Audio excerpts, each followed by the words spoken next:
book I haven't read since last year. Wolf Called Wander. I'm going to kind of just read it out loud. I hope people can hear me. Should I have my headphones on? Should I use my microphone? Probably, but I don't feel like setting that up. Okay. So I'm just gonna...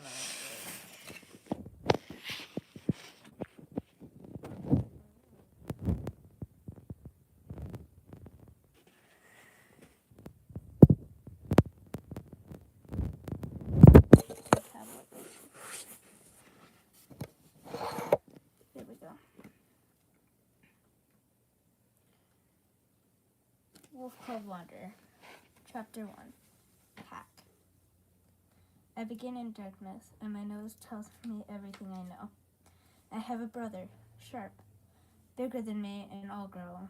I have a sister, Pounce, who loves to wrestle, and Wag, who talks with her tail, and the best of all, my brother, Worm, who likes to curl up under my chin, the only pup smaller than me.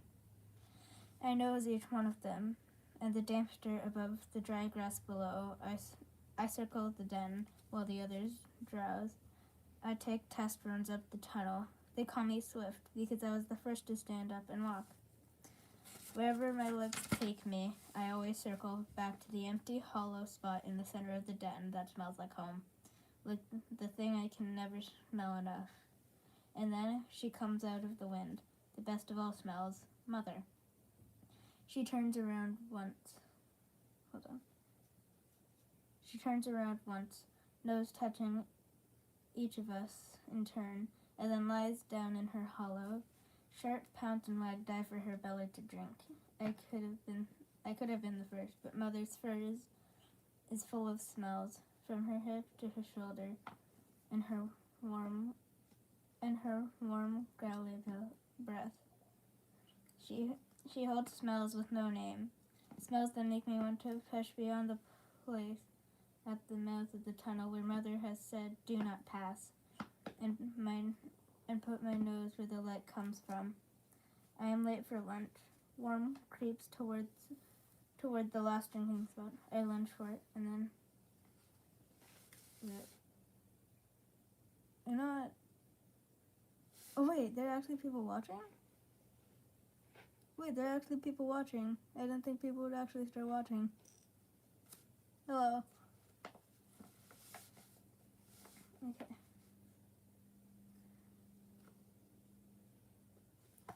I'm late for lunch. Worm creeps towards the last drinking spot, and I lunge for it, and then... drinking fast and strong, drinking gulps and dribbles and gasps. Mother sings to us as we drink, about the wide world beyond our den and the story of our life in the mountains. I take in her song like air, like milk, pack, mountains, elk, stars, wind, rain, howl, hunt, mountains, pack.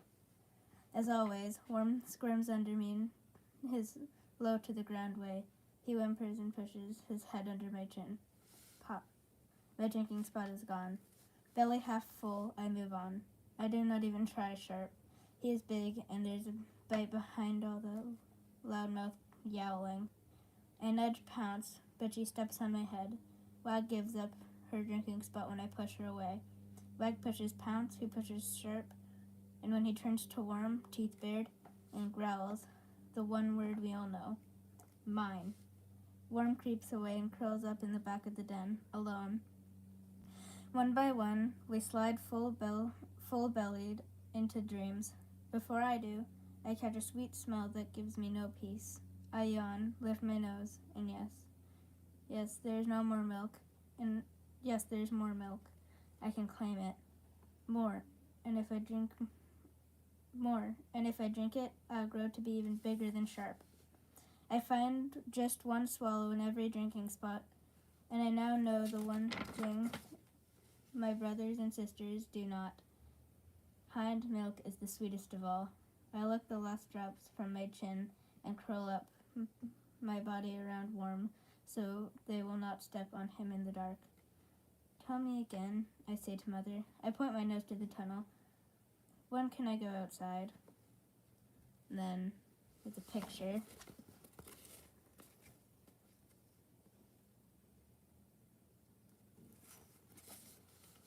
Okay. By the way, to the last 3 people who stayed, there's only one person. Well, to the one person who stayed, thank you.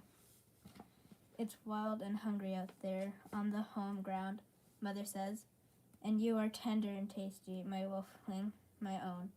Wait until you are bigger.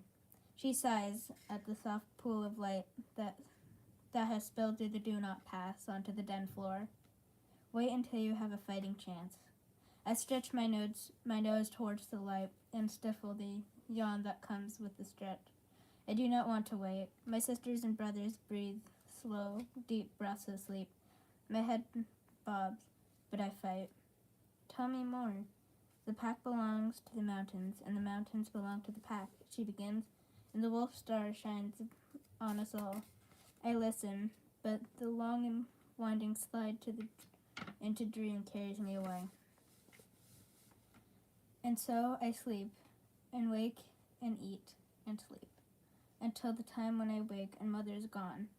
A cool white glow shines in from the do not pass. I check on the 5 smells of us, and the dirt and dry grass, and the echo of Mother's smell in her hollow. Everything is here. Everything is right. Except my empty belly. I feel the sway of it, side to side, as I pace the den floor. There is less room now.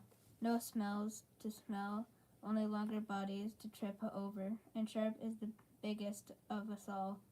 Mother has never left us so long. Worm whimpers and rubs his head along my shoulder. The pack belongs to the mountains. The mountains belong to the pack, Wag says, and the wolf star shines on us all. Worm chimes in. They go on, the 2 of them, telling each other the story. Sharp pretends not to care that Mother's gone, but he puts his teeth on Pounce, just in case she might taste good. She wrestles stomps him into the ground. I take my nose to the do not pass to learn what a pup can know. Worm shivers at the dare I am taking. I don't care. I'm only a paw length over the line. 2 paws over. 3. 3 paws over the line, and I can smell new things. The dark den of the sky has a soft white circle that glows. Smaller white sparks flicker all around it, so many of them, more than tails, more than paws, more even than claws, paws, and tails together. I cannot stop watching them. The cool air carries news of faraway things I have only heard about in stories. Pine, mouse, owl, fir, huckleberry, water. There's more in the air I can name. Then another picture. Oh, sorry. Right there.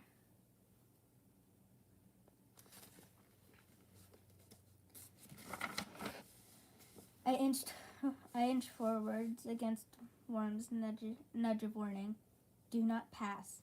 Crouch. Freeze. It is a new wolf. Sniff. Freeze. It is a not Mother smell. Sniff. Wag. Freeze. I smelled him on Mother's fur. He is kin. I creep forward. Do not pass.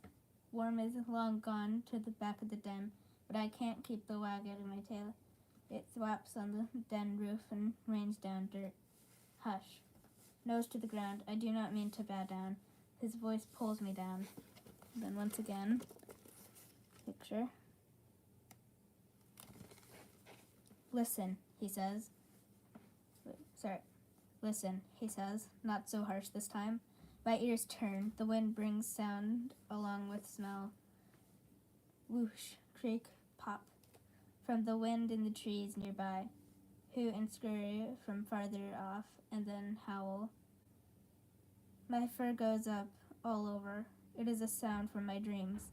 I feel an answering howl deep inside, but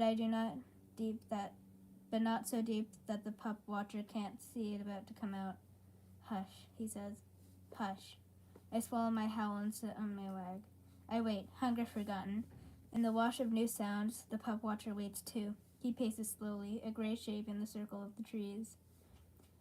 I hear water running far away, buzz and chirp buzz and chirp chirp from nearby, the heartbeat sound of running feet from the meadow afar, from the medium far, and then nearer and nearer still, and then nearer and nearer still. And now I can smell them, mother and our kin. Sharp wagon pounds are all at my heels now. They crowd in beside me, stepping over Warren and making hungry whimpers, and then mother comes over the ridge, running with the pack all around her. Mother, she's silvery gray and tall with black ears and a black tail tip. Her kin rubs shoulders with her. They bow their heads and sing her name. I can smell her sweet, wild milk wind smell. Come, she says. I am all wag. Outside? I want to be sure. Come, she says. Come out. I spring up, but sharp shoulders pass me, and Pounce steps on my hind end. I roll her off, and we burst out of the den together, raining dirt on wagon warm behind us. I'm out. Out. The bigness of it. This new den with the black roof, no jump could reach. I jump anyway, just to try. Wind runs through my fur. My kin knows me from head to tail. I breathe in each one of them. Golden-furred Song, the hunter, and the pup watcher Growl, who walks slowly and with a limp. I cannot stop the leg. I look at the ground from our gathering place. Salt, iron, ash, home. Father stands above the rest, gray face, black ears, and tall. His scent mark is on the doorway of our den. His is the howl of the pack follow. His is the howl the pack follows. I know I should go to him and share smells, but he is silent and tall. Sharp beats me to it. He brushes past. He is a head taller than me, and he looks down on me just to show that he can. His tail is up as always, but it goes down when he gets close to Father. He ducks his head and slows to a creep. Father gives him 2 sniffs, a growl, and nudges him away. Sharp turns to the rest of us. Hold on. Teeth snapping. A growl in his throat, warning us that he is the one to smell share with Father, not us. Worm cries a little. Wag says nothing, but the hopeful lift of her tail droops. Pounce takes the bait and wrestles Sharp to the ground, losing twice before she pins him. I slip by them all and go meet my father, tall-tailed and nose up. But as I get close, my tail drops like a stone. I almost turn back to bring Worm along for courage, but some things a pup has to do on his own. Up close, Father is not just gray and black, but golden on the chest and silvered over the shoulders. Dark red runs along his mouth. Really quickly, I'll show you. Oh, there's no one watching. Okay, then it's pointless then. Son, he growls to me. Mine. I sit on my leg, but it will not hold still. I breathe in the smell of him, deeper and longer until his scent holds a spot in my memory. Right next to Mother. I will do anything for him. I jump spin, hoping he will like it. I yip wag. Father, mine. I cannot stop smelling the red on him. It makes me hungry, like the smell of Mother's milk. But this is a new smell, a richer smell. I can't resist it. I nose his chin and lick his face. He leans toward me and opens his mouth wide. A great red and runny lump comes out of his mouth. It steams. It is nothing I have ever smelled before, but Father gave it to me. Sniff, sniff. The more I smell it, the more I like it. I push my nose into the pile and rub it into my fur. Mother calls the other pups and lowers her mouth to their licking. She pushes another red lump of something out of her mouth. I know no one's watching, but I'm still going to show you the picture. Pushes something out of her mouth. She nudges Wag and Pounce to try it. Aunt Soggy does the same for Sharp and Worm. I turn back to Father's gift. Lick, lick. Lick, lick, lick. It tastes smooth and rich. Not so sweet as milk, but tail wagging, good all the same. Nibble, nibble. The lumps are thick and chewy. Bite, bite, gobble, gobble, gobble, gulp. The rest of the pups join in, hind ends all a wag. I eat until I am dizzy full, and curl up in Father's shadow as sleep stalks me. Father noses me into place at his feet. Elk, he says, life of the pack. And that's all I'm gonna read for this live stream, even though literally nobody's watching. Probably like tomorrow or something. I'll read chapter 2, Watch. And then when I finish Wolf Called Wander, I'll read Wolf Called Fire, which I have in there. If anyone wants to know what the cover looks like, here it is. It's by Rosen Perry. It's based on a real story. So, by